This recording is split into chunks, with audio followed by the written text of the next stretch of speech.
Hi, welcome to our channel of IGNOU audiobooks, Indira Gandhi National Open University, School of Vocational Education and Training, SOVET, Certificate. Advanced Certificate in Information Security, ACISE. OSEI-041 Information Security. Block-1 Overview of Information Security. Unit 1 Information Security Concepts. 1.0 Introduction. When people talk about information security, they just get restricted to the virus and malware scanning. But few people seem to really grasp what's going on. Information is a critical resource and protecting it from unauthorized disclosure, modification or loss has become more important than ever. Security measures can only be effective if they are part of an overall information security concept. At the same time, it must be ensured that legal requirements are also met, like in terms of data protection or corporate risk management. In this unit we'll understand the key elements that comprise a successful information security program and eventually apply these concepts to their own efforts. This unit also scrutinizes the elements of computer security, employee roles and responsibilities, and common threats. It will also help you to examine the need for management controls, policies and procedures, and risk analysis, and also represents a comprehensive list of tasks and objectives that will help you to make up a typical information protection program. Information security concepts determines by describing business continuity planning, including preventive controls, recovery strategies, and ways to conduct a business impact analysis. In this modern internet era, the internet is not like a single network, but it's a worldwide collection of loosely connected networks that are reachable by individual computer hosts, in a range of ways, to anyone with a computer and a network connection. Thus, individuals and organizations can reach any however, along with the convenience and easy access to information. Information security or risks are also involved, like valuable information could be lost, stolen, changed, or misused. If information is recorded than if the same information is printed on paper and locked in a file cabinet. Intruders don't need to enter in any office or home, as they can steal or tamper with information without touching a piece of paper or a photocopier. They can also create new electronic files, run their own spy programs, and hide evidence of their unauthorized activity. In this unit we'll also learn how the intruders make the attempts and get the access to other information through a system, network, and also on remote level. 1.1 Objectives. After going through this unit, you should be able to understand the importance of information security. Black circle, know what information security is all about. Black circle, get the thorough information security analysis. Understand types of data types and their security, and realize that how security breaches happen. 1.2 Challenges in information security. Over the past 10 years the internet has become very important source in the India. People of all ages use it on a regular basis, and it has become one of the driving forces of the economy. From banking to shopping to communication, it has radically changed the way many people go about their daily lives. The increased availability of broadband connections allows more people to experience all that the internet has to offer. Unfortunately, some people have chosen to use the internet and World Wide Web to hurt both individuals and organizations. They have developed a collection of tools and techniques that can be used for a variety of purposes, including stealing personal information, shutting down a company's website, or even choking entire networks with massive denial of service attacks.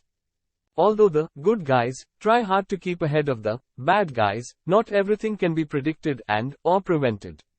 Fortunately, there are certain safeguards that can be taken today which will greatly reduce the chances of becoming a victim tomorrow.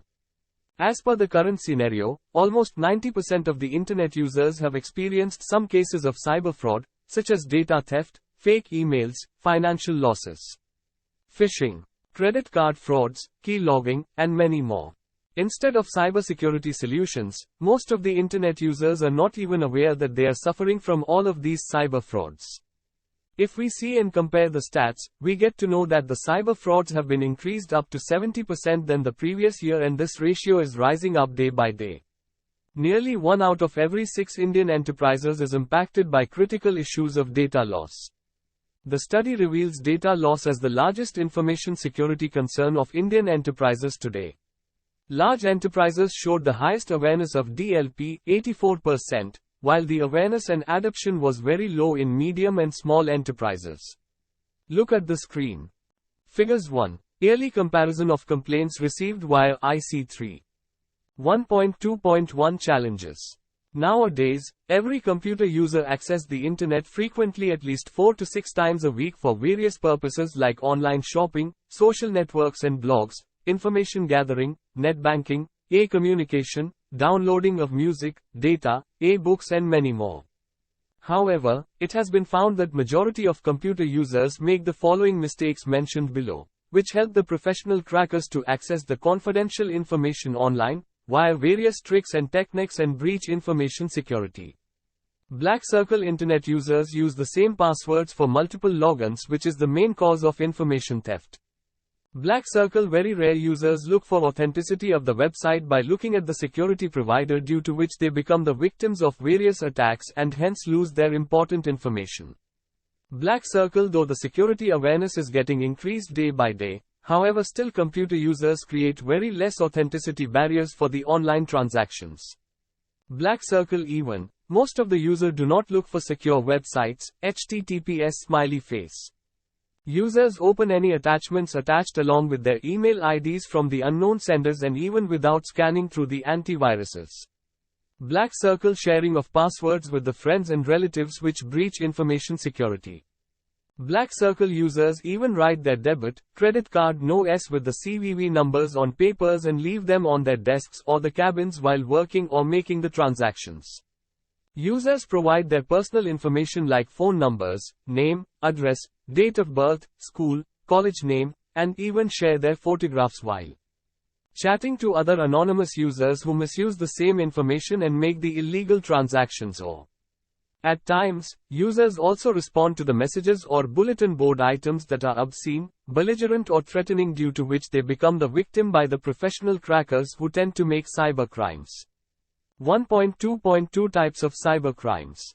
Black Circle cyber terrorism. Black Circle cyber pornography. Defamation. Black Circle cyber stalking. Black Circle sale of illegal articles, narcotics, weapons, wildlife. Online gambling. Intellectual property crimes, software piracy, copyright infringement, trademarks violations, theft of computer source code.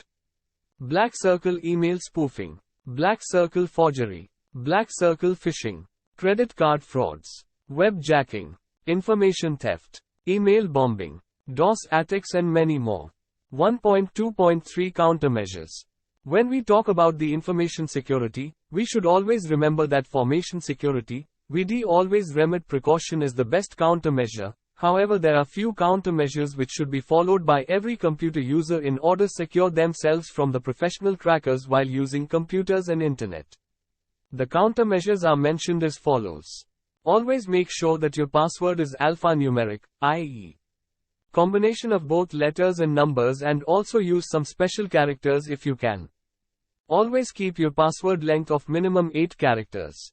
Always use latest antivirus and anti-spyware softwares and update it regularly to protect your PC from viruses, trojans, worms, spywares, etc. Always use firewall software or hardware to prevent unauthorized access to your computer and configure your firewall correctly. Always stay updated about the security-related news. Always monitor traffic of your site and check activity looking for any irregularities. Always use host-based intrusion detection system on your web servers. Always develop your web content offline. Always make sure that your web servers, running your public website, are physically separated from your internal corporate network. Always protect your databases by putting it behind a second interface on your firewall. Always use strict access rules for database server than web server. Always check true or genuine website before submitting your credit card number and CVV numbers. Always remember that people you find online may not be genuine as they seem to be. Always prepare and maintain logs. 1.3 What is information security about? Information security is the process of protecting information. It protects its availability, privacy and integrity. It has been seen largely that access to stored information on computer databases has increased greatly. Most of the companies store business and individual information on computer than ever before. Much of the information stored is highly confidential and not for public viewing. Effective information security systems incorporate a range of policies, utilities, security tools and products, technologies and procedures. Software applications which provide firewall information security and virus scanners are however not enough on their own to protect the information. A set of procedures and systems should be applied to effectively prevent access to the information.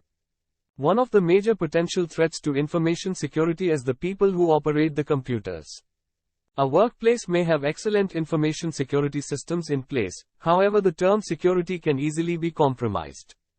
Strong security measures should be used and applied by everyone to keep the data secure. Changing passwords on your computer, and using combinations of letters and numeric numbers, and special characters makes it harder for hackers to gain access easily. Also, do not keep a note of your password where it can be easily accessed. Information security has three primary goals: confidentiality, integrity, availability. 1.3.1 Confidentiality. When information is read or copied by someone who is not authorized to do so, the result is known as loss of confidentiality. For some types of information, confidentiality is a very important attribute. Examples include research data, medical and insurance records, new product specifications, and corporate investment strategies. In some locations, there may be a legal obligation to protect the privacy of individuals. This is particularly true for banks and loan companies, debt collectors, businesses that extend credit to their customers or issue credit cards, hospitals, doctors' offices, and medical testing laboratories, individuals or agencies that offer services such as psychological counseling or drug treatment, and agencies that collect taxes. Making sure that those who should not see your information cannot see it. When most people think about information security, they will generally only think of the first item, confidentiality, and for good reason, since that's all the media seems to think security is about. Confidentiality is the principle that information and information systems are only available to authorized users, that they are only used for authorized purposes, and they are only accessed in an authorized manner. Confidentiality also determines information disclosure authority and conditions. Unauthorized disclosure or use of confidential information could be harmful or prejudicial. 1.3.2 Integrity. Information can be corrupted when it is available on an insecure network. When information is modified in unexpected ways, the result is known as loss of integrity. This means that unauthorized changes are made to information, whether by human error or intentional tampering. Integrity is particularly important for critical safety and financial data used for activities such as electronic funds transfers, air traffic control, and financial accounting. Making sure the information has not been changed from how it was intended to be. Integrity is the principle that safeguards reliability, accuracy, and completeness of information assets. Integrity safeguards ensure modifications are not made by unauthorized users and that unauthorized modifications are not made by authorized users. Integrity controls also ensure information is current and has not been altered or damaged. Integrity is the part of the triad that affects most of the industries and even every computer user in the IT world. However, only few of them notice it, and fewer still think of it as a security issue. The files in your operating system should maintain a high level of integrity, but viruses, worms, and trojans are the major issues in IT security world, and can also be a way that an attacker can get information out of your network, or inject his own information into it. Integrity is not just about malicious codes or parties, it also covers items such as disk errors, or accidental changes made to files by unauthorized users. 1.3.3 Availability. Information can be erased or become inaccessible, resulting in loss of availability. This means that people who are authorized to get information cannot get what they need. Availability is often the most important attribute in service-oriented businesses that depend on information, for example, airline schedules and online inventory systems. Availability of the network itself is important to anyone whose business or education relies on a network connection. When users cannot access the network or specific services provided on the network, they experience a denial of service. Making sure that the information is available for use when you need it. Availability is the principle that means that information assets are available and usable by authorized users when and where they need them. It is primarily used in the context of system availability. Availability is the part of the triad most administrators have to worry about at work, and with good reason. It's the most common, and most visible, part of the security triad, and it is part of the job duties of just about every administrator, even non-security based ones. It's mostly about system uptime for them, but it can also cover subjects such as accidentally denying a user access to a resource they should have, having a user locked out of the front door because the biometrics does not recognize his fingerprints, false negative, or even major issues such as natural disasters, and how the company should recover in case of one. 1.4 Other key information security concepts. 1.4.1 Identification. Information technologies and its resources are an integral part of any business, organization, and to secure them is a strategic priority. According to the current IT security breaches scenario, information security breaches are considered to be the most threatening issues both for private and public sector organizations. The primary function of any information security system is user identification and access rights management tools which should be designed to safeguard corporate data. Identification is the means by which a user claims his identity to a system, and the most common example is the user ID, which is issued to identify different users in a same network even if two users carry or share same name. This identification entity is commonly used for user access control, where identification is necessary for authentication and authorization. The major requirements imposed on the identification components of a corporate information system are as follows. Authenticity of user identification by distinct features. Efficient integration of user identification and access management tools into the company's information infrastructure without interrupting its business processes. Impossibility to steal, lose or replace identification credentials or obtain them in any fraudulent manner. Prevention of sharing identifiers and the related user rights and permissions. Non-repudiation of actions confirmed by identifiers meeting the above criteria. Workload reduction for users, system administrators and security staff. Reducing expenses related to the implementation of user identification and access management tools. Relevant technology related to identification. A conventional password system is widely recognized as unreliable, inconvenient, inefficient and outdated as per the current security flaws.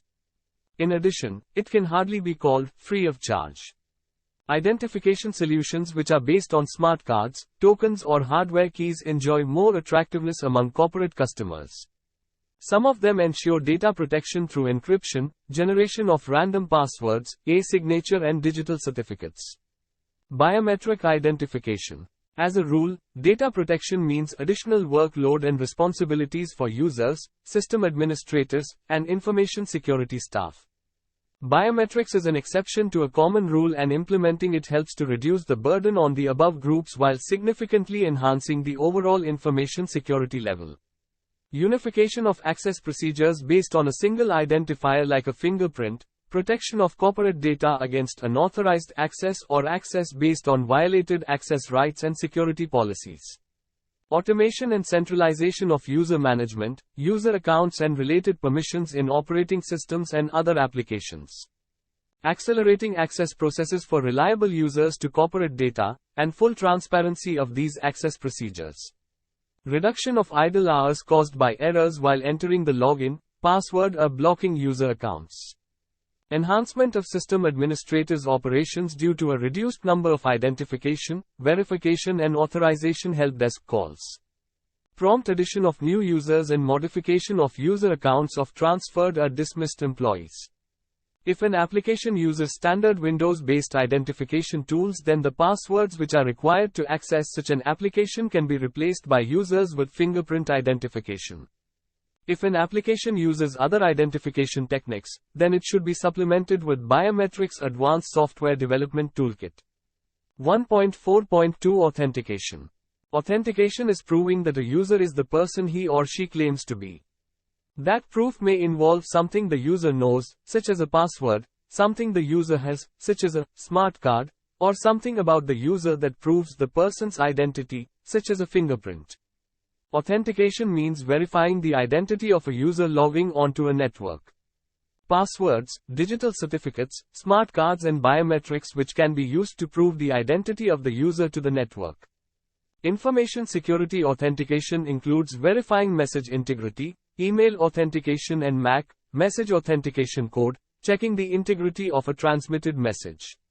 There is human authentication, challenge response authentication, password, digital signature, IP spoofing and biometrics. Authentication is the testing or reconciliation of evidence of users' identities. It establishes the user's identity and ensures that the user proves he, she, or it is who they claim they are. The most common example of an authentication entity is a password. Single-factor authentication, requiring a single challenge to validate identity, is commonly used for routine access control. Multi-factor authentication should be considered for sensitive or critical assets. Authentication is the process of verification where a person initiates the transaction, not the computer. Challenge response authentication is an authentication method which is used to prove the identity of a user logging onto the network. When a user logs on, the Network Access Server, NAS, wireless access point or authentication server creates a challenge, typically a random number sent to the client machine. The client software uses its password to encrypt the challenge through an encryption algorithm or a one-way hash function and sends the result back to the network. Two-factor authentication requires two independent ways to establish identity and privileges. The method of using more than one factor of authentication is also called strong authentication process. This contrasts with traditional password authentication, which requires only one factor in order to gain access to a system. Password is a secret word or code used to serve as a security measure against unauthorized access to data. It is normally managed by the operating system or DBMS. However, a computer can only verify the legality of the password, not the legality of the user. The two major applications of digital signatures are for setting up a secure connection to a website and verifying the integrity of files transmitted. IP spoofing refers to inserting the IP address of an authorized user into the transmission of an unauthorized user in order to gain illegal access to a computer system. Biometrics is a more secure form of authentication than typing passwords or even using smart cards that can be stolen. However, some ways have relatively high failure rates. For example, fingerprints can be captured from a water glass and full scanners. 1.4.3 Authorization. Authorization is the act of granting permission to a person or other entity to use resources in a secured environment, and it is usually tightly linked to authentication. A person or other identity has to first authenticate and then is given predetermined access rights, and after this they have the authority to take any specific actions. The process of deciding what permissions are given begins with policies, decisions made and documented by the owners of the resources. The policies may be based on a user's identity or on the user's role within the organization, or a combination of both. Authorization is the act of determining whether a particular user, or computer system, has the right to carry out a certain activity, such as reading a file or running a program. Authorization means granting of rights and permissions to an individual, or process, that enables access to an information resource. Once a user's identity and authentication are established, authorization levels determine the extent of system rights that an operator can hold. Examples of authorization things are access control lists and security classes. Authorization is usually done in one of two different ways. Often, a user's affiliation can be used to determine whether they are authorized to use an application or service or not. Biographical, demographic data such as a user's affiliation, e.g.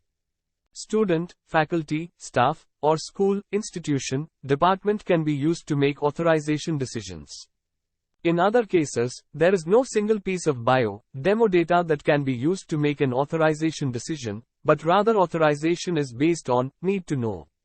So therefore, it is the responsibility of application developers to ensure proper authorization is performed before granting access to sensitive applications. A continuous monitoring program allows an organization to maintain the security authorization of an information system over time in a highly dynamic environment of operation with changing threats, vulnerabilities, technologies, and missions, business processes.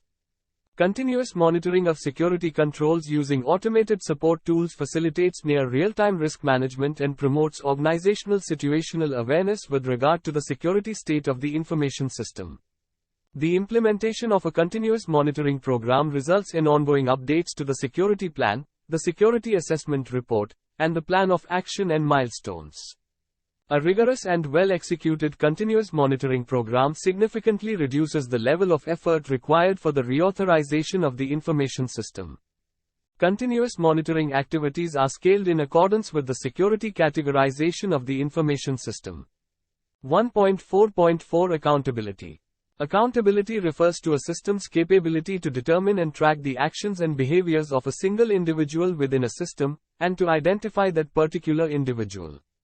It is the responsibility of everyone who has the opportunity to control or report the institution's data.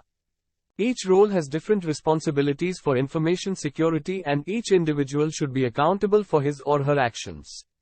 Accountability requires clear lines of reporting, clear communication of expectations, and the delegation and judicious use of appropriate authority to bring about appropriate compliance with the institution's policies, standards, and procedures.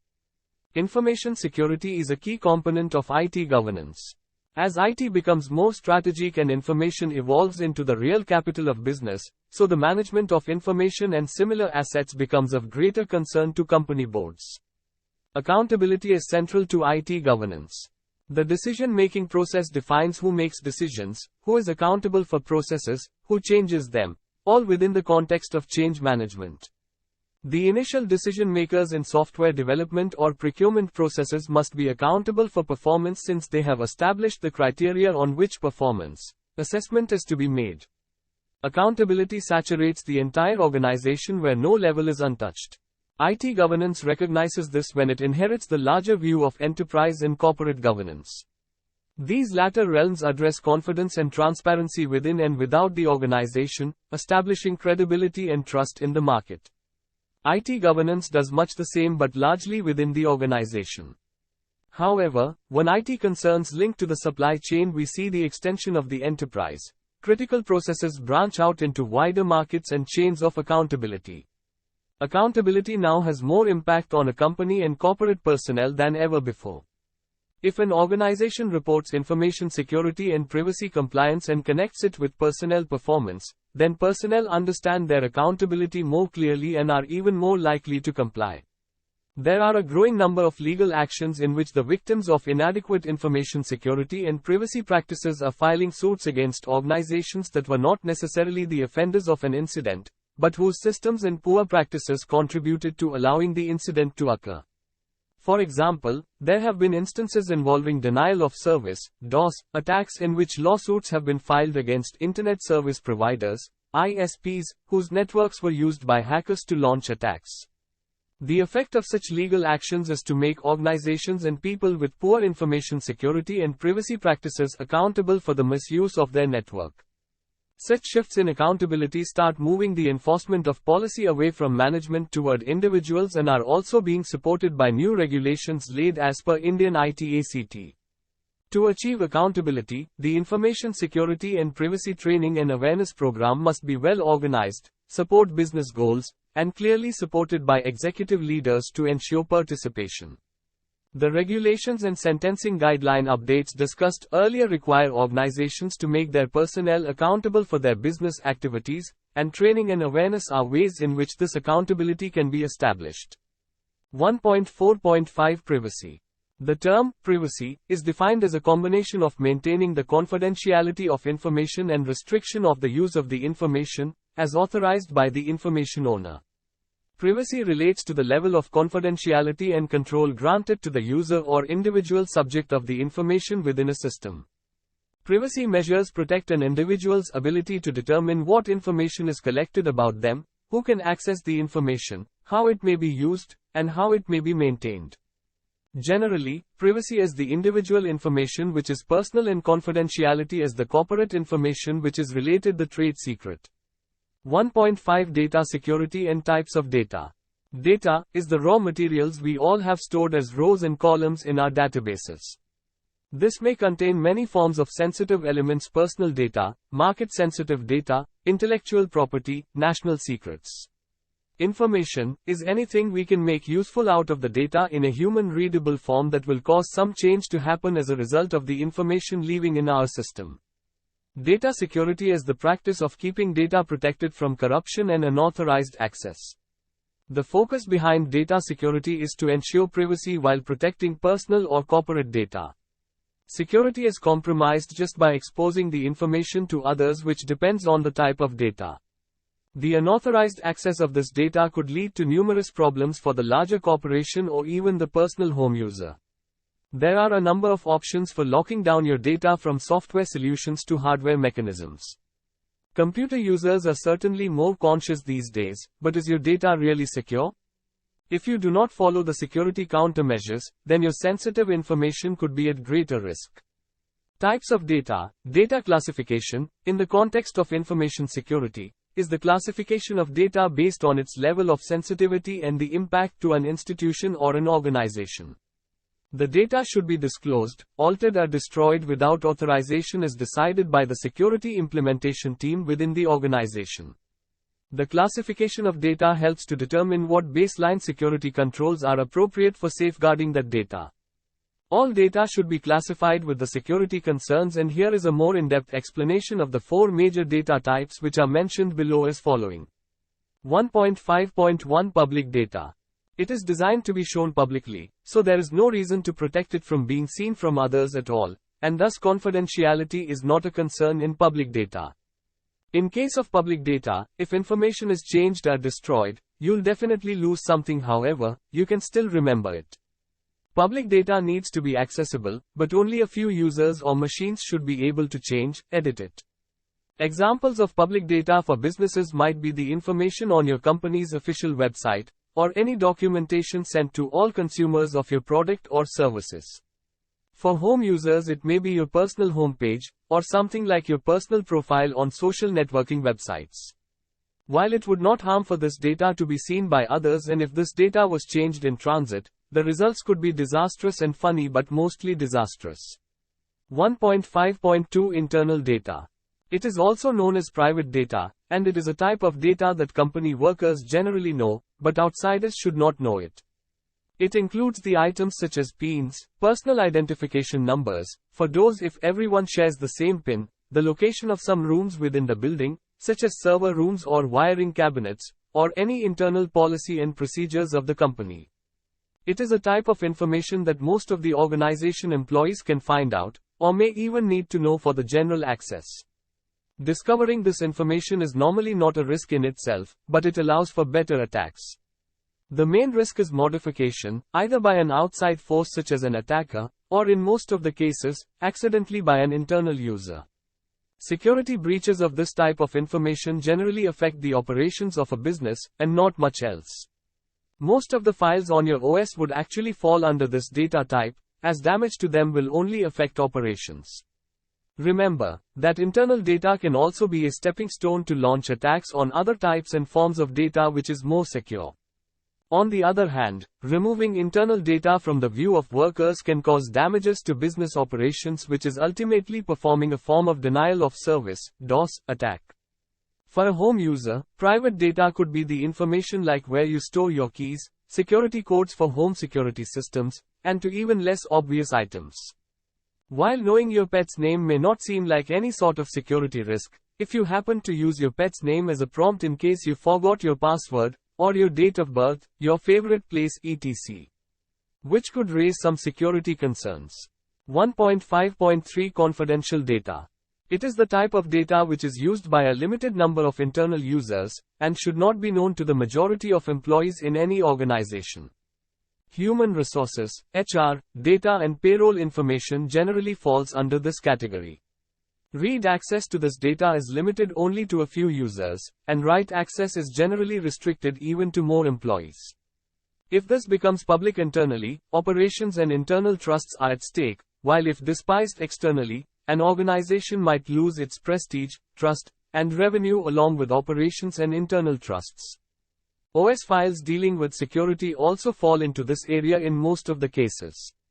Confidential data is just a few steps away from secret data, and like secret, it also needs to be protected.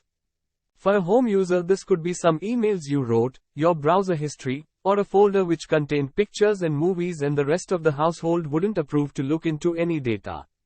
1.5.4 Secret data. It is the type of data which is the most confidential data to an organization or even to an individual, and if this would be breached, then it could lead even towards sleepless nights.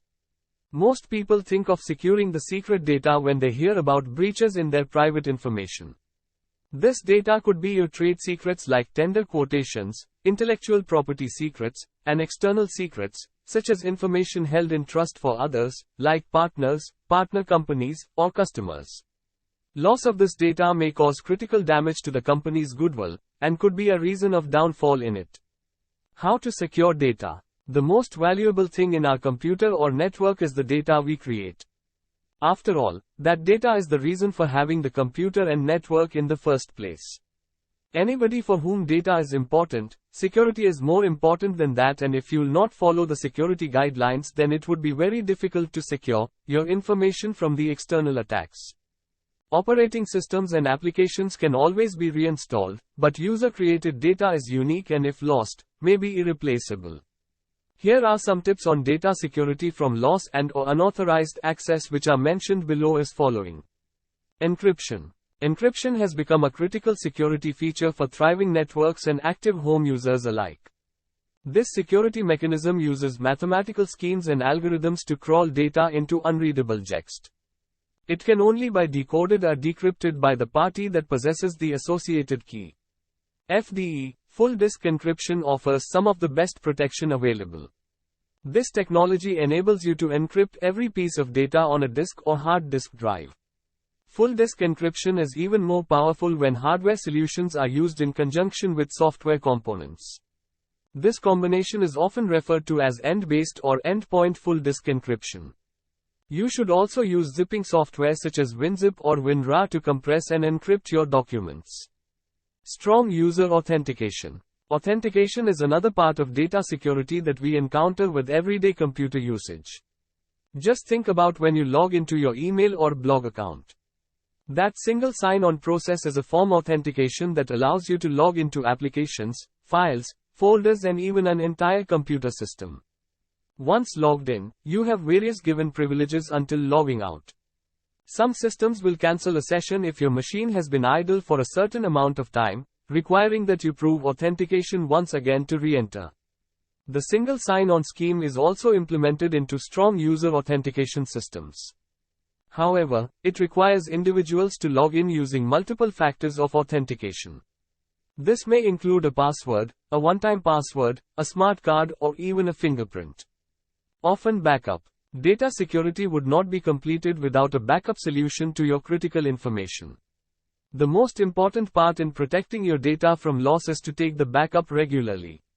So it's up to you that how often you take the data backup.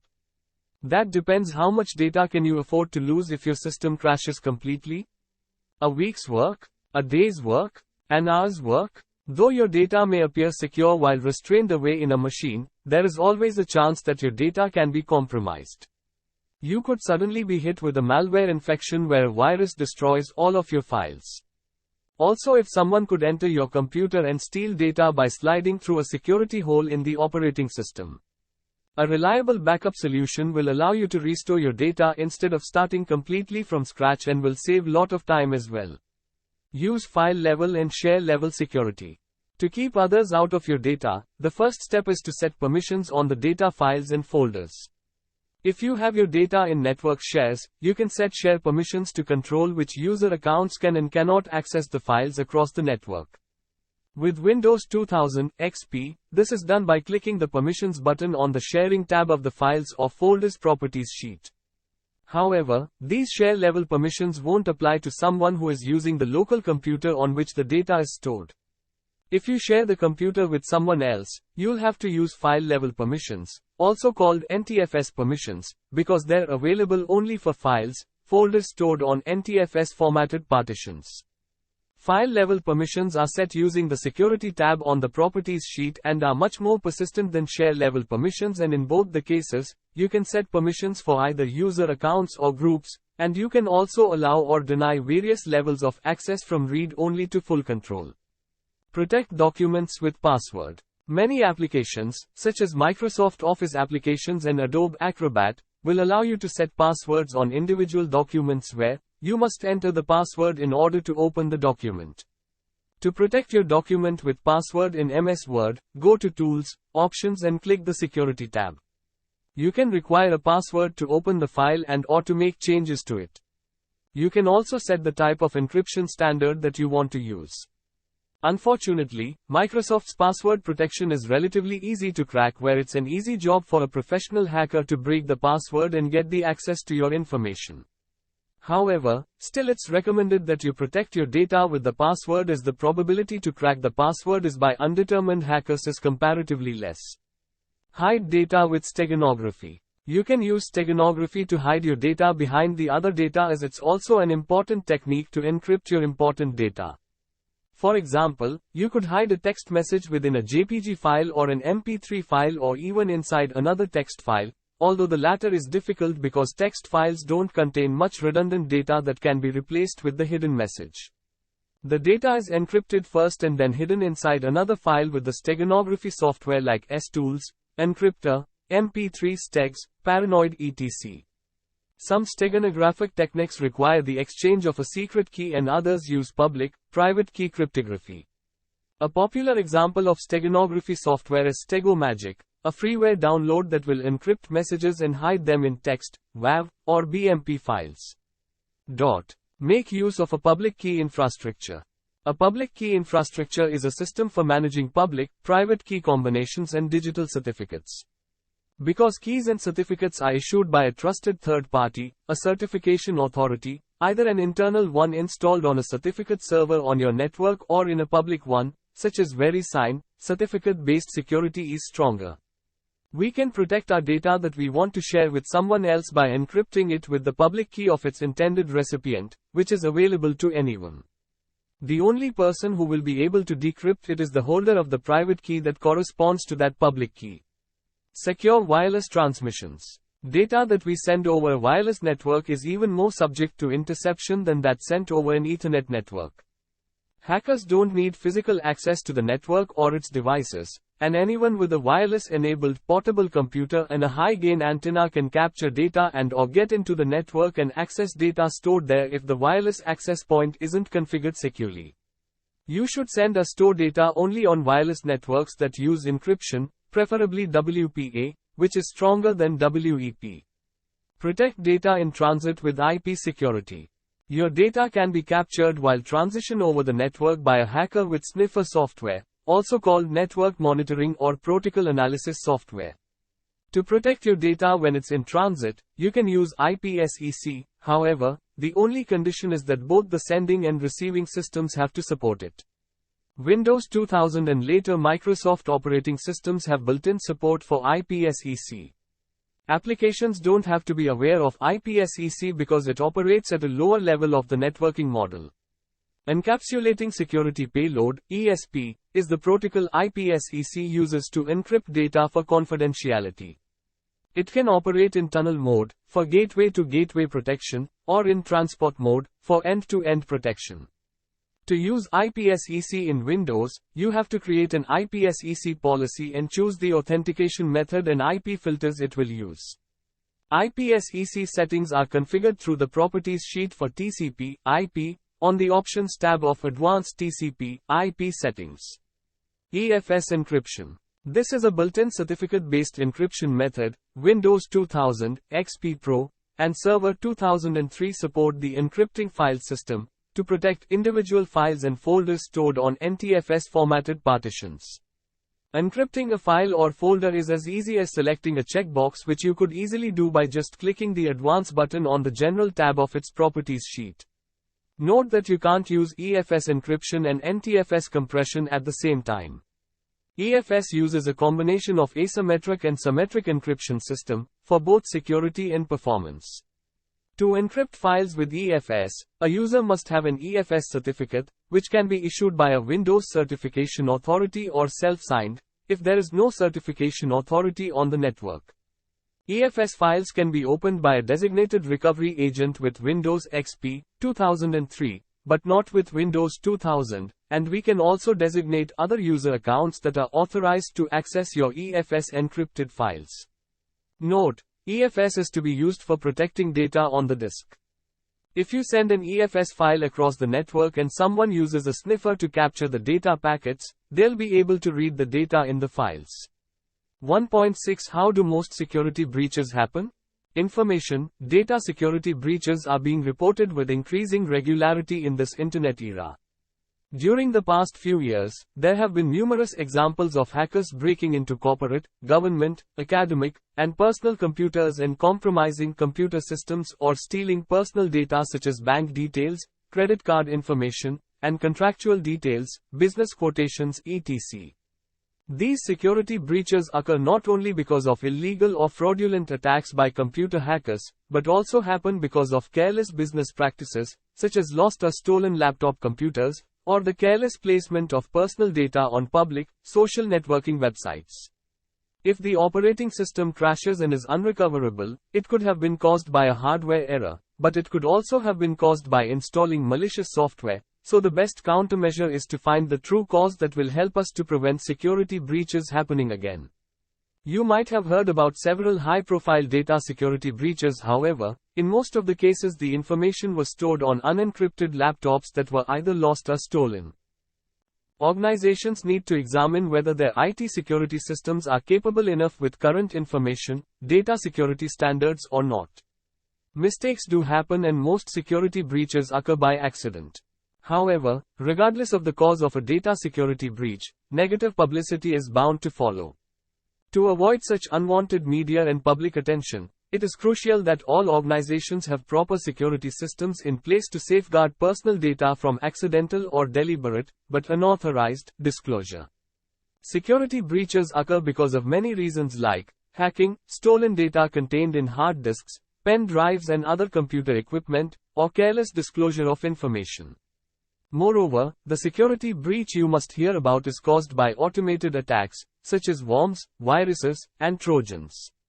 These are the automated attacks and they can take out a lot of information from the machines very quickly. However, they cannot adapt beyond what they were programmed to do, and cannot compensate to defenses they were unprepared for. For example, if a worm tries to log in as administrator, and you renamed the account, it would fail to log in as administrator. However, any professional attacker would be able to see the administrator account that has been renamed with ease. A worm could also be programmed to check who are the administrators of a machine. Whenever you are implementing security, you should keep in mind, is the effort worth the gain and will it help you to achieve the security in the longer run or it's just increasing the operational cost? One thing which is very important to note, that security breach is not always caused by external sources. Security breaches happen due to internal sources as well, and it is also a major issue. So in order to make the security policies, we need to make sure that we not only secure the data from the external but also from the internal sources as well. In terms of organizations, most security breaches happen internally, which are caused by existing employees who are about to leave the organization or who have decided to breach the security for some personal gain etc. And these are the reasons which creates vulnerability and results in data breaches. General mistakes which leads to security breach. Apart from technical loopholes, if we just see, there are numbers of mistakes done by computer users which are liable for the security breaches nowadays, and we are also equally responsible for the security breaches. Here are few major mistakes which are done at the user end, senior executives end, and even at IT staff end, which are mentioned below. Security mistakes by end users. 1. Fail to install updated antivirus, keep its signatures up to date, and apply it to all the files. 2. Try to open unsolicited email attachments without verifying their source and checking their content first, or executing games or screensavers or other programs from untrusted sources. 3. Fail to install security patches, especially for Microsoft Office, Microsoft Internet Explorer, Firefox, and Netscape. 4. Not making and testing backups regularly. 5. Being connected to more than one network such as wireless and a physical Ethernet, or using a modem while connected through LAN. Security mistakes by senior executives. 1. Assign untrained people to maintain security and providing neither the training nor the time to make it possible to learn and do the job. 2. Fail to understand the crucial relationship of information security to the business problem, though they understand physical security but do not see the consequences of poor information security implementation. 3. Fail to deal with the operational security aspects and implement a few fixes and then do not allow to follow through necessary guidelines to ensure whether the problems stay fixed or not. 4. Relying primarily on a firewall and other security devices configuration and forget about other security loopholes. 5. Fail to realize the importance of information and organizational reputations and pretend that the problem will go away if they ignore it. 6. Authorizes short-term fixes of security issues on temporary basis so that problems re-emerge rapidly. Security mistakes by IT people. 1. Connect systems to the internet before even hardening them. 2. Connect test systems to the internet with default user accounts, passwords. 3. Fail to patch systems when security loopholes are found. 4. Usage of Telnet and other unencrypted protocols for managing systems, routers, firewalls, and PKI etc. 5. Provide users passwords over the phone or changing, resetting user passwords in response to telephone or personal requests when the requester is not authenticated. 6. Fail to maintain and test backups regularly. 7. Running unnecessary services, especially FTPD, Telneted, Finger, RPC, Mail, R services etc. which might also create security breach.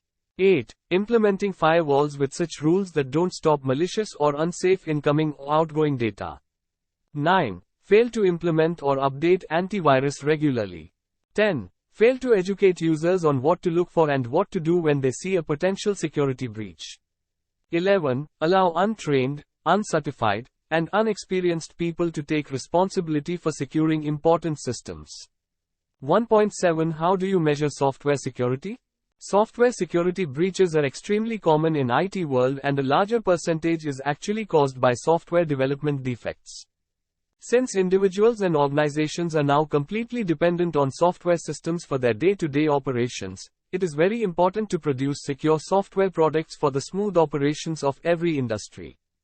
It is recommended that Secure Software Development Model, SSDM, should be used by every software development company, because it is a unified model that integrates security engineering with software engineering so as to ensure effective production of secure software products. Computer software systems are increasingly facing internal and external penetrations, and one of the major reasons for this is the fact that software systems at their development phase have defects which make them to be vulnerable. This has brought issue of security into severe focus because organizations, including governments, depend largely on software systems for their day-to-day operations. The case is even more sensitive in environments where software systems are used for critical missions. This is why building secure software is gaining attention of today's business world and researchers in the field of security. The objective of secure software development is to design, implement, configure, and sustain software systems in which security is a necessary property from the beginning of the system's life cycle, i.e., needs and requirements to its end. Experience has taught that the most effective way to achieve secure software is for its development lifecycle processes to rigorously conform to secure development, deployment, and sustainment principles and practices. Organizations that have adopted a secure software development lifecycle (SDLC) process have found that immediately upon doing so, they have started finding many more vulnerabilities and weaknesses in their software early enough in the SDLC that they are able to eradicate those problems at an acceptable cost. The difference between secure and insecure software is really the programming, coding techniques being used by its authors. Authors of secure software do everything they can to prevent accidental mistakes from ever happening in future, and they always try to develop their applications with security as the major priority. Authors of insecure software just fix the accidental mistakes and always try to develop their applications without any security implementation or even any testing. However, in building secure software systems, a lot has to be done. Security techniques have to be implemented in all the stages of the software engineering. This is necessary because software developer might unknowingly inject defects in all stages of the development process. If there is no adequate security, the availability, reliability and safety of the software are not guaranteed. Consequently, software development process must be carefully engineered and integrated with security requirements. Common development practices must change so as to produce software with few or no sec. Software systems with desired quality, within the reasonable time and budget, and the software must be secure. 1.7.1 Software testing. It is the process which is used to help and identify the correctness, completeness, security, and quality of developed computer software. Software testing is also a process of technical investigation, which is performed on behalf of sponsors, that is intended to divulge quality-related information about the product with respect to the context in which it is intended to operate. This includes, but is not limited to, the process of executing a program or application with the intent of finding errors. Testing never establishes the correctness of arbitrary computer software. In fact, testing furnishes a criticism or comparison that compares the state and behavior of the product against a specification.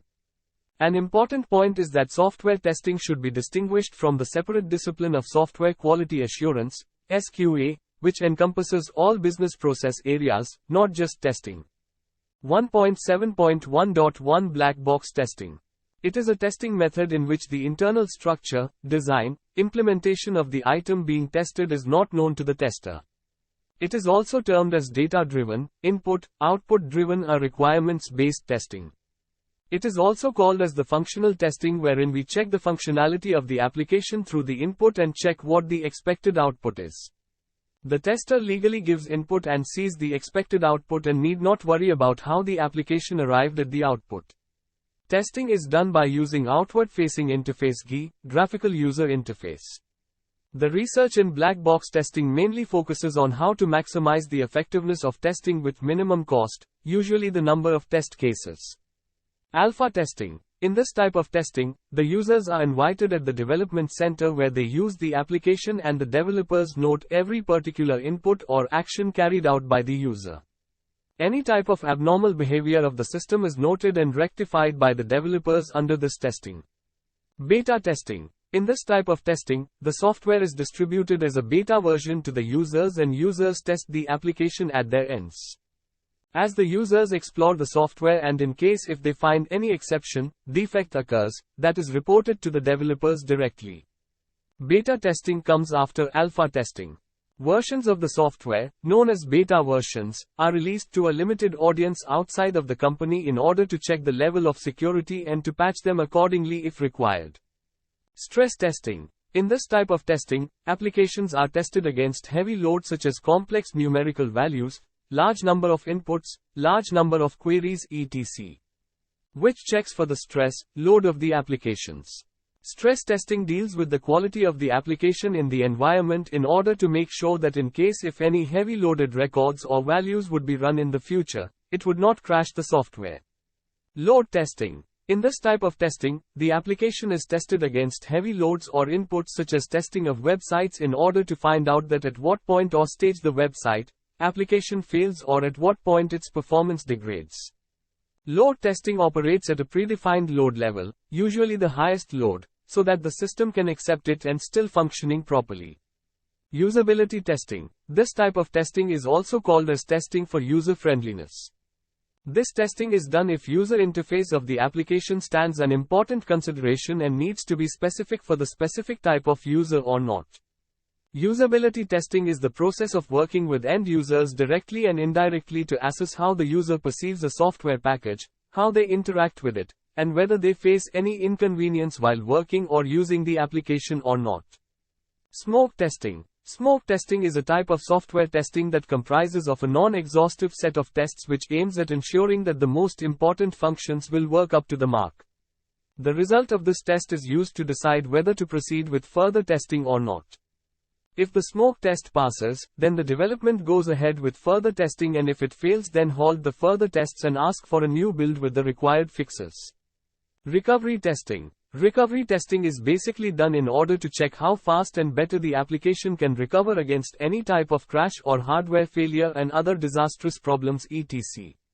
Volume testing. Volume testing is done against the efficiency of the application. Huge amount of data is processed through the application in order to check the extreme limitations of the system.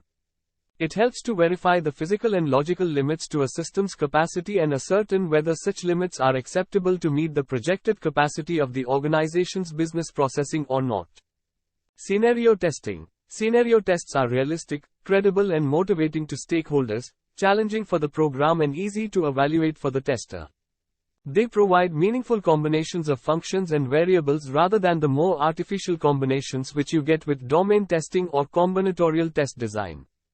Regression testing. Regression testing is a style of testing that focuses on retesting after changes are made.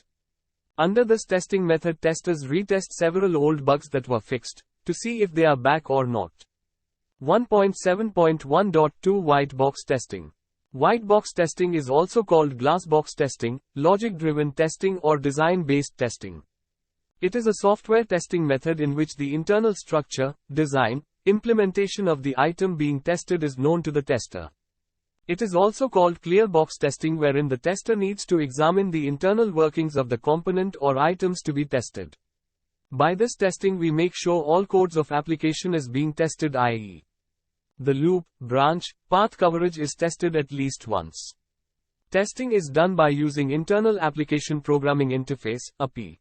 The research in black box testing mainly focuses on how to maximize the effectiveness of testing with minimum cost, usually the number of test cases. Unit testing. In this type of testing, the developer carries out unit testing in order to check whether the particular module or unit of code is working fine or not. The unit testing comes at the very basic level as it is carried out as and when the unit of the code is developed or a particular functionality is built. Unit testing deals with testing a unit as a whole. This would test the interaction of many functions but confine the test within one unit. Static and dynamic analysis. Static analysis involves going through the code in order to find out any possible error, defect in the code. Dynamic analysis involves executing the code and analyzing the output as per the set standard. Statement coverage. In this type of testing, the code is executed in such a manner that every statement of the application helps in assuring that all the statements execute without any side effect to the application. Branch coverage. In this type of testing, we need to branch out the code in order to perform a particular functionality, as no software application can be written in a continuous mode of coding. Branch coverage testing helps in validating of all the branches in the code and making sure that no branching leads to abnormal behavior of the application. Security testing. Security testing is carried out in order to find out how well the system can protect itself from unauthorized access, hacking, cracking, any code damage etc., which deals with the code of application. This type of testing needs sophisticated testing techniques which also include hacking attempts in order to make it secure from the external threats. Mutation testing. A kind of testing in which the application is tested for the code that was modified after fixing a particular bug, defect. It also helps in finding out which code and which strategy of coding can help in developing the functionality more effectively. 1.8 How software security be threatened? Producing secure software is complex and requires high integration of security and software engineering. What makes it so easy for attackers to target software is the virtually guaranteed presence of vulnerabilities, which can be exploited to violate one or more of the software's security properties. Software development process must be carefully engineered and integrated with security requirements. Common development practices must change so as to produce software with few or no security weaknesses. The ultimate challenge for software engineers is then to develop software systems with desired quality, within the reasonable time and budget, and the software must be secure. Today, vulnerable software can be invaded and modified to cause damage to previously healthy software, and infected software can replicate itself and be carried across networks to cause damage in other systems. The security of software is threatened at various points throughout its life cycle, both by accidental and intended choices and actions taken by internal employees who are closely affiliated with the organization that is producing, deploying, operating, or maintaining the software, and thus trusted by that organization and also by outsiders who have no affiliation with the organization. The software security can be threatened because of the following reasons mentioned below. A. Attackers' knowledge. Today the attackers are also fully equipped in terms of their tools, tricks, and utilities, as they are also highly technical when they attack. As software security continue to gain the attention of security experts and organizations, the tools and techniques used by attackers are becoming increasingly sophisticated and invasive. They use lot of attacks like cross-site scripts, SQL injections, DOS attacks, buffer overflow attack, etc. and breach the security and find the loopholes. B. Complexity of software. Software development is a complex process because it involves many activities and specialties. It involves different units, stages and personalities, and all these have to be integrated to achieve successful software production. The situation is even worse with the connection to internet and the use of mobile codes. It has been seen that the software development vendors change the versions very frequently, which also hampers the productivity of the developers. For e.g., if a developer is quite comfortable with any X version of any language and is delivering best as per his caliber, and after few months or a year or so if the same vendor launched a version, then it would be difficult for a developer to give the logical business solutions, as he has to fight with the programming language and also the business logic also. So it's important to have stable technology that doesn't change every few months. First, developers should be able to absorb the new technologies thoroughly in order to become proficient, which will actually help them to build practical solutions. C. No security education. Producing secure software requires a lot of security training, education and experience. Many software developers are not well grounded in computer security. To what extent of the techniques and tools of attackers do they understand? Also, many programming books do not teach how to write secure programs. Many curricula of schools offering computer science do not properly address computer security. So it's an important training module which has to be added in every developer's profile so that he'll be able to deliver the software applications with security. Every software organization should train their developers on secure development process. D. Negative attitude of software engineers. In the past, software developers were only interested in producing software product with the desired quality. Little attention was paid on making secure products. But the situation is changing now that everybody is aware of the implications of vulnerabilities in software. If software engineers would take the initiatives and tend towards the secure development process, then the probability of software breaches will be comparatively less. Even a developer may also corrupt the software intentionally or unintentionally, that will compromise the software's dependability and trustworthiness when it is operational. A. Inadequacy of computer security models. Many security models are still not adequate for producing secure software products. Implementing some of them is complex and difficult to realize.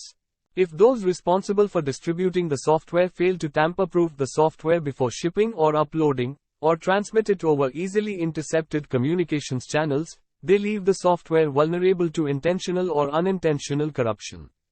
Similarly, if the software's installer fails to lock down the host platform, or configures the software insecurely, the software is left vulnerable to access by attackers.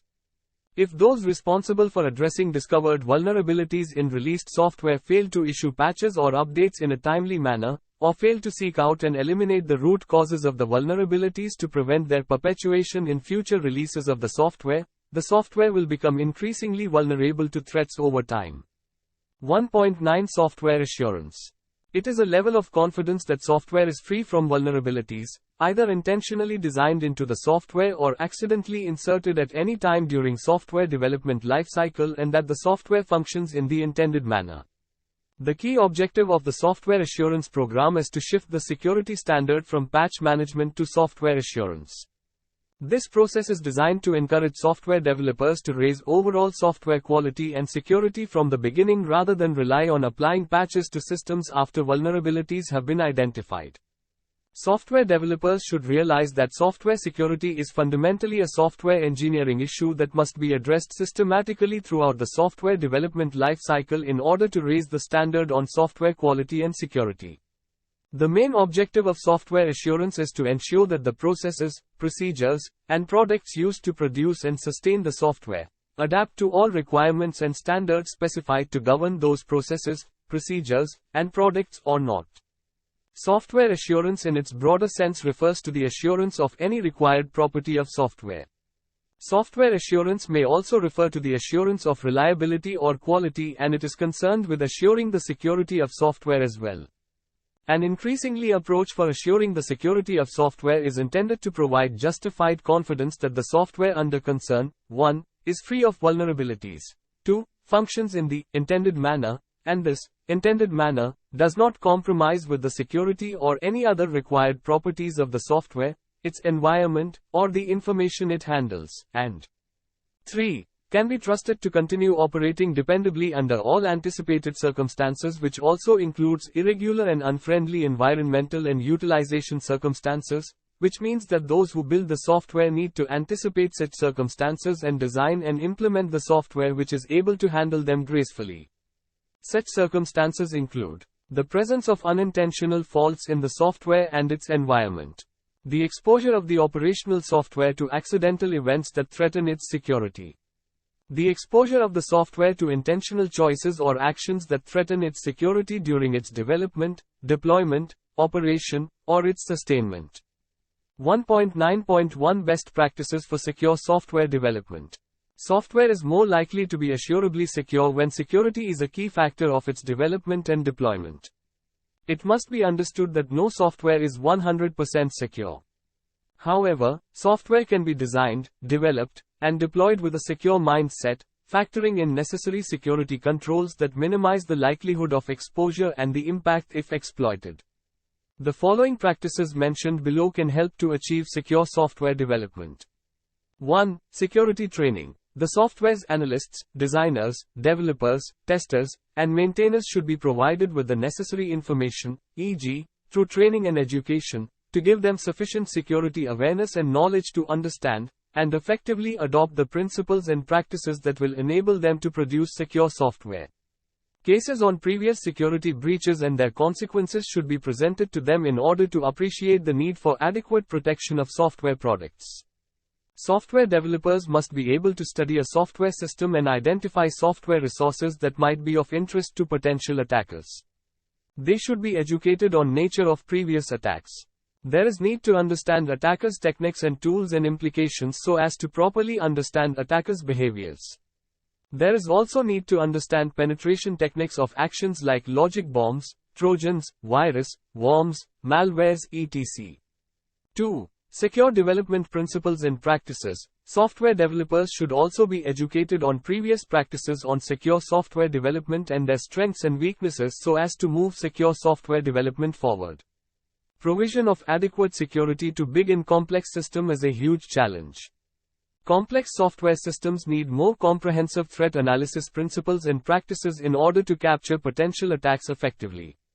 3. Secure development tools. The programming languages, libraries, and development tools used to design and implement the security in software are evaluated and selected for their ability to avoid security vulnerabilities and to support secure development. The type and complexity of other software development systems that are handshaking with the software under consideration must be investigated. The level of security of the associating software must be established.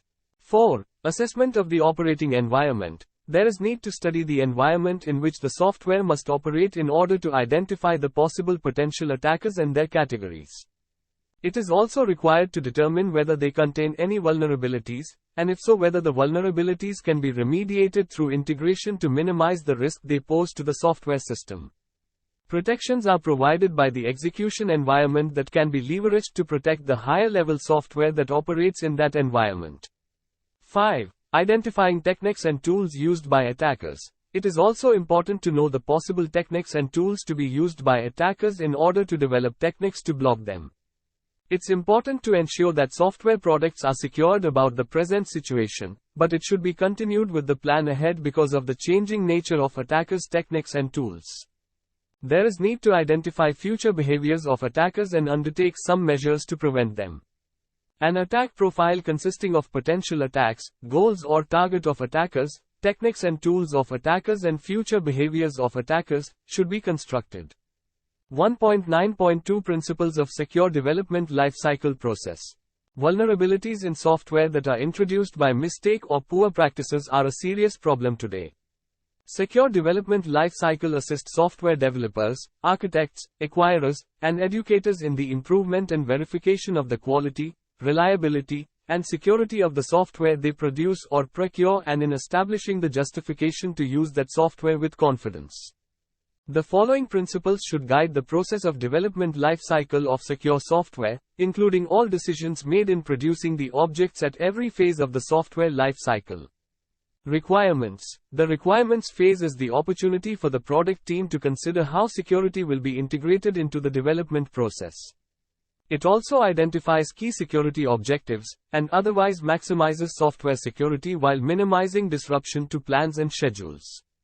Design. The design phase defines the overall structure of the software from a security perspective, and identify those components whose correct functioning is essential to security, the trusted computing base. Identify design techniques, such as layering, use of strongly typed language, application of least privilege, and minimization of attack surface, that apply to the software globally. Implementation. Under implementation phase, the product team codes, tests, and integrates the software. Under this, the lot of steps are taken to remove security flaws or prevent their initial insertion during this phase are highly leveraged so that they significantly reduce the likelihood that security vulnerabilities will make their way into the final version of the software that is released to customers. Verification. The verification phase is the stage at which the software is functionally complete and enters user beta testing. During this phase, while the software is undergoing beta testing, the product team conducts a security push that includes security code reviews beyond those completed in the implementation phase as well as focused security testing. Release. During the release phase, the software is subject to a final security review. The goal of the final security review is to answer one question that, from a security point, is this software ready to deliver to customers or not? Support and services. Even if the secure development process could eliminate all vulnerabilities from software as shipped, new vulnerabilities would be discovered and software that was secure would be found to be unsecure. Thus, product teams must prepare to respond to newly discovered vulnerabilities in software that is shipping to customers. 1.9.3 Integrating security into the software lifecycle. Establishing a lifecycle of robust security and ensuring that users continue to benefit from software innovations are critical goals that require continued progress. The challenges ahead cut across industries, governments, and span the globe. And while improving research, education, the software development process, and patching processes will legitimately take time for the benefits to be achieved throughout the software lifecycle, the benefits are likely to be profound. Improving security throughout the software lifecycle can further increase the already dramatic economic and social benefits that software is already delivering. Security enhancement of the SDLC process mainly involves the adaptation or augmentation of existing SDLC activities, practices, and checkpoints, and in a few instances, it may also entail the addition of new activities, practices, or checkpoints. In a very few instances, it may also require the elimination or wholesale replacement of certain activities or practices that are known to obstruct the ability to produce secure software. The key elements of a secure software lifecycle process are as follows. Security criteria in all software lifecycle checkpoints, both at the entry of a lifecycle phase and at its exit. Adherence to secure software principles and practices. Adequate requirements, architecture, and design. Secure coding practices. Secure software integration, assembly practices. Security testing practices that focus on verifying the dependability, trustworthiness, and sustainability of the software being tested. Secure distribution and deployment practices and mechanisms. Secure sustainment practices. Supportive tools. Secure software configuration management systems and processes. Security knowledgeable software professionals. Security-aware project management. Upper management commitment to production of secure software. Check your progress for. Notes. A. Space is given below for writing your answer. B. Compare your answer with the one given at the end of this unit. Write down the key elements of a secure software lifecycle process. 1.10 Information security testing tools. Concerns about information security seems to be universal as the web itself, whether it's China's capacity to attack on PMO's system, GOFT, websites' online attacks, or even Google's recent efforts to close security loopholes in its new Buzz social networking site. For the past several years, those defending their computers and networks against hackers have been playing catch-up to their increasingly well-funded and organized adversaries. Some computer security experts propose that the best way to ensure computer security is to write software that isn't easily breached by viruses, worms and other hacker tricks. Moreover, in order to test the information from security point of view, we should also use some third-party testing tools which will help us to check the optimum security in our softwares and other applications. Few of the tools are mentioned here for your reference, which are as follows. 1. BFB Tester. It is also known as brute force binary tester, and is good for doing quick, proactive security checks of binary programs. BFB Tester will perform checks of single and multiple argument command line overflows and environment variable overflows. It can also watch for temporary file creation activity to alert the user of any programs using unsafe temporary file names. 2. Cross. It is also known as Codenomicon robust open source software. This program is designed to help open source projects fix critical flaws in their code. Codenomicon's Cross program provides open source projects with full access to its award-winning DEFENS ICS testing solutions, helping the projects find and fix a large number of critical flaws very rapidly. 3. Gendarme. Gendarme is an extensible rule-based tool to find problems in .NET applications and libraries. Gendarme inspects programs and libraries that contain code in ECM-ACIL format, Mono and .NET, and looks for common problems with the code, problems that compilers do not typically check or have not historically checked. 4. Metasploit. The Metasploit framework is an advanced open source platform for developing, testing, and using exploit code. This project initially started off as a portable network game and has evolved into a powerful tool for penetration testing, exploit development, and vulnerability research. 5. Nessus. The Nessus vulnerability scanner is the world leader in active scanners, featuring high-speed discovery, configuration auditing, asset profiling, sensitive data discovery and vulnerability analysis of your security posture. Nessus scanners can be distributed throughout an entire enterprise, inside DMZs, and across physically separate networks. Note that Nessus 3.x is proprietary, while Nessus 2.x is open source, which the vendor has committed to maintaining. 6. Nikto. Nikto is an open-source web server scanner which performs comprehensive tests against web servers for multiple items, including over 3,200 potentially dangerous files, CGIs, versions on over 625 servers, and version-specific problems on over 230 servers. 7. Oedipus. Oedipus is an open-source web application security analysis and testing suite written in Ruby. It is capable of parsing different types of log files offline and identifying security vulnerabilities. Using the analyzed information, Oedipus can dynamically test websites for application and web server vulnerabilities. 8. Paros. Paros is for people who need to evaluate the security of their web applications. It is completely written in Java. All HTTP and HTTPS data between server and client, including cookies and form fields, can be intercepted and modified. 9. Wireshark. Wireshark, formerly known as Ethereal, is used by network professionals around the world for troubleshooting, analysis, software and protocol development, and education. It has all of the standard features you would expect in a protocol analyzer, and several features not seen in any other product. 10. FlaFinder. Program that scans C, C++ source code and reports potential security flaws. By default, it sorts its reports by risk level. The riskiest operations in the code are listed first. 1.11 Summary. This unit has endeavored to introduce the concept of information security, which is very important to know for every technology user. Information security is one of the most misunderstood things within the information technology world right now. You often hear people talking about how X information is more secure than Y because of some misguided logic, or how your information is at the mercy of hackers, but few people seem to really grasp what's going on. In general, the basic principles of security are so simple and anyone could learn and implement them easily. This unit is designed to help you with just that, and it will cover what security is all about, the steps you should take to protect yourself, and how to recover if there is a security issue. This unit is intended to be usable by anyone of any skill level, from home users to those who are already in information security specialization. Traditionally, security has focused on inventories of hardware assets, but in the information age, assets are abstract.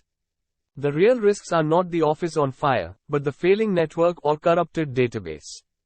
Information security is complex. It deals with confidentiality, integrity, and the availability of data. Information security is a key component of IT governance. As IT becomes more strategic and information evolves into the real capital of business, so the management of information and similar assets becomes of greater concern to company boards. Accountability is central to IT governance. The decision-making process defines who makes decisions, who is accountable for processes, who changes them, all within the context of change management.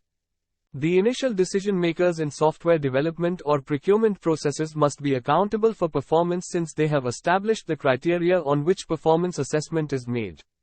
This section is just a quick recap of what you should know. Security is all about the security triad, i.e., confidentiality, integrity, availability. When you are ready to implement a security program, you first have to decide what to protect. For home users this is simple, but for businesses, this can be a very complex process. We learned that different bits of information have different security needs, and that most security breaches are not caused by malicious attackers. We also learned that most networks have a single line of defense, and that there are ways to completely bypass this line. Thank you. Subscribe to our channel for more updates, and we will see you with the next chapter.